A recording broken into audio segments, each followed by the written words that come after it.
Nanatitra ny voatsirambony tanany teny anivon'ny BNGRC ireo mpianatra avy any anivon'ny Université Ankatso tamin'ity andron-droany ity tafiditra ao anatin'ny voikava mahatratra ho an'ireo mponina any Atsimonosy izay niarambony noho ny fandalovan'ny Rivodoza Arona farany teo. Izao moa no tanteraka dia teo ny fanangonana izay nataon'ny mpianatra teny Ankatso teny. Namonjy ny teny Amboromsahana ny fiatreana ny loza voajanahary ny fikambanan'ny mpianatra eny amin'ny anjerimanontolo rehefa nahavoangana ny fanampiana rehetra izay nomendreo malala-tanana. Nanomboka ny alatsinainy lasa teo ary naharitra 2 andro moa ny fanangonana fanampiana izay nataon'ny fikambanan'ny mpianatra.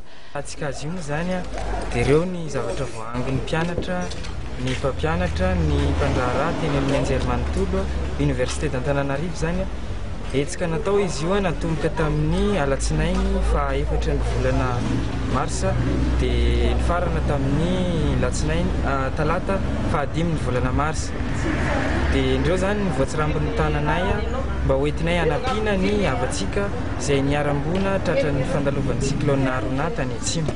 Avy hatrany dia nividanana izay fitaovana ilain'ireo mponina maika any Atsimo amin'izao fotoan'izao ny vola izay voangon'ireo mpianatra.